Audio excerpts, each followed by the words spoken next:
It's something else how, timing matters in sports. And to be able to thread that needle and be good while teams around you are starting to regress, it's a luxury if you can find that.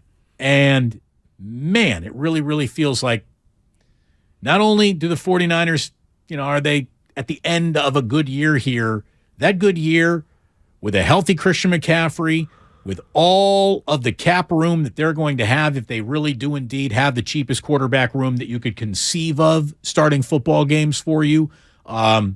It's amazing how well set up the 49ers are here. Like Peter King just said, it's a good time to be a good team in the NFC West. And the NFC West changed that equation dramatically. Yeah, a year ago, 3 teams won double digits. This year, one had one had double digits and only 2 had winning records, and the second team was barely made it by the skin of Jason Meyer's foot. So, yeah, I mean, the only wild card to that is the same wild card that there always is. You're always 3 injuries away from being screwed. No doubt. And that's what happened to the Rams this year. They burned off a lot of draft capital to win that Super Bowl, but if Matthew Stafford is healthy and Cooper Kupp is healthy, and they figure out Cam Akers before Week 14, they're in this too. So bad luck can tip up on you and hammer you right in the throat when you least expect it, as the 49ers found out in 2020.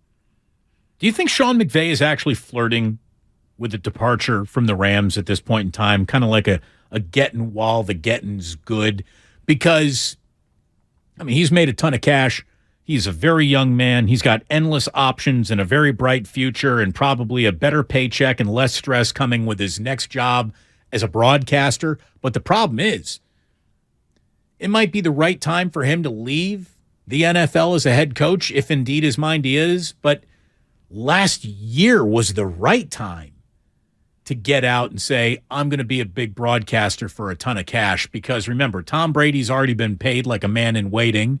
We've got the Tony Romo, Kirk Herbstreit, the huge network analyst shuffle spinning carousel has spun, and many a multiple-year contract in a new network has been signed by an already good-at-that broadcaster, Joe Buck and Troy Aikman.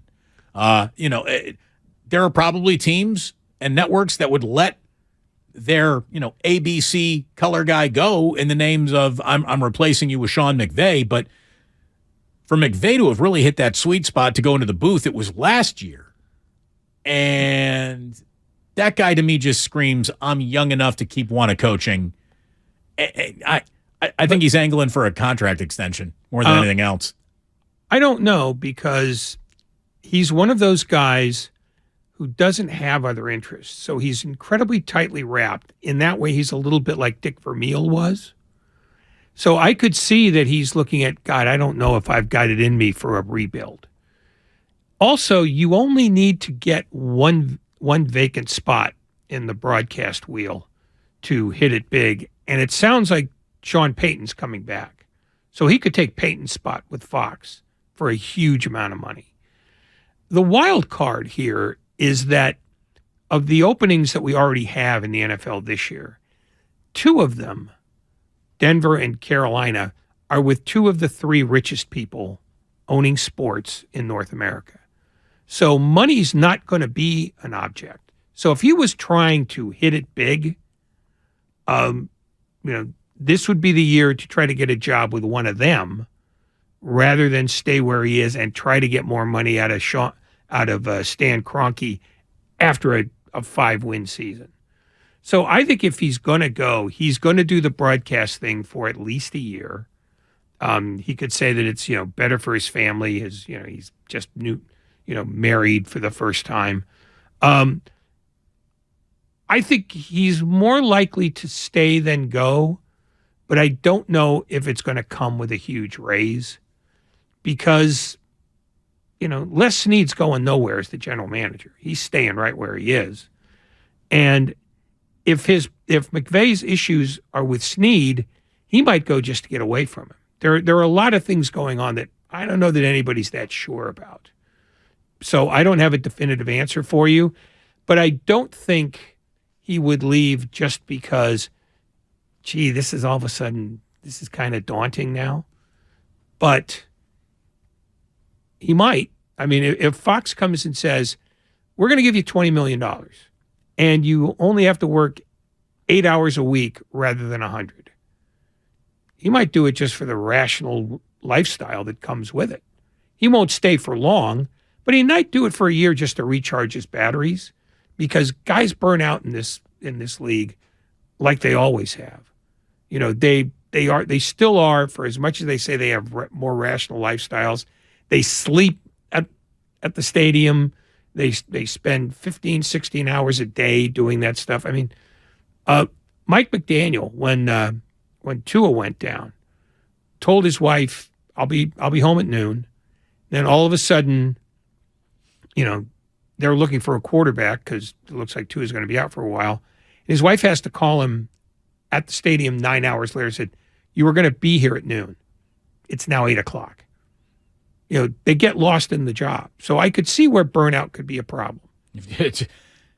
Being an NFL coach, being a head coach in the NFL is officially an unhealthy job. It's an unhealthy lifestyle.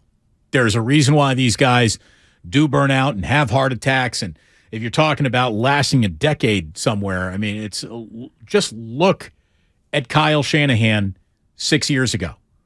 Being head coach of the San Francisco 49ers has aged him like a president.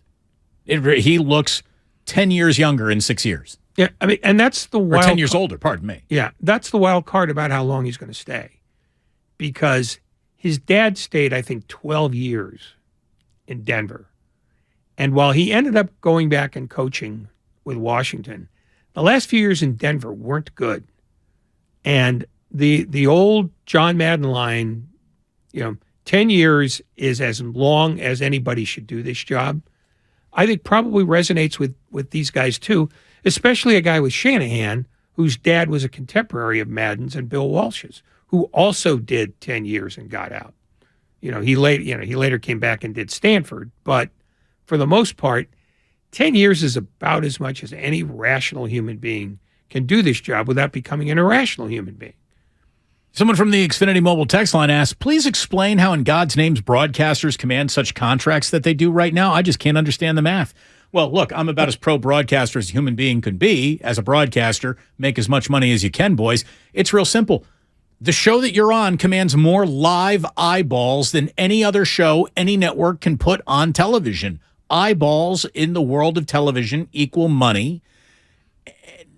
I think it's crazy, but they got the money to spend. They got the money to burn, so they burn it on names that people think, people will want to see. To me, a broadcaster has never it doesn't make or break whether or not I'm watching. I'm watching because I'm watching the sport. A broadcaster who's good absolutely enhances the game. A bad broadcast team detracts from the game, but I just mute it. I don't stop watching. No, it's an ego thing. It's, I got the guy that you wanted. I mean, when the bidding war for Drew Brees went on and NBC won it, they won it even though they didn't really have an idea of what they wanted to do with Brees. And it lasted a year. So really, it's more about, Fox wants Brady. Well, maybe I want Brady. I'll get in a bidding war because that'll make me look good with my boss. And nobody expects Tom Brady to be very good at this. He's never been terribly forthcoming anyway. And he's probably not going to be, the next great broadcaster anyway. I don't think that's what drives him. But there's $350 million that he's been promised to do this. And even if he only does it for 1 year, it's going to be more than $35 million per year that he's going to get. He'll have buyout clauses, so he'll make $100 million minimum. I think it's just ego. It's just, I want this guy. The CEO of the company will be impressed if I get this guy. Follow-up from the same texter says, but isn't there a big name that would work for less? See, that's an oxymoron. There is no big name working for less. Big names command big paychecks. If Tony Romo got $15 million, which I think it was the number he got, somebody's getting 20 because they're just going to go, why should I take what Tony Romo got? You want me. You can't get Romo. That's what I want. And money is no object to a guy like David Tepper or Stan Kroenke or Rob Walton. You know, that money is the cheapest thing in the world to them. So it's really just about, you know, what do I want? And the guy who's got more money than all of them is Jeff Bezos.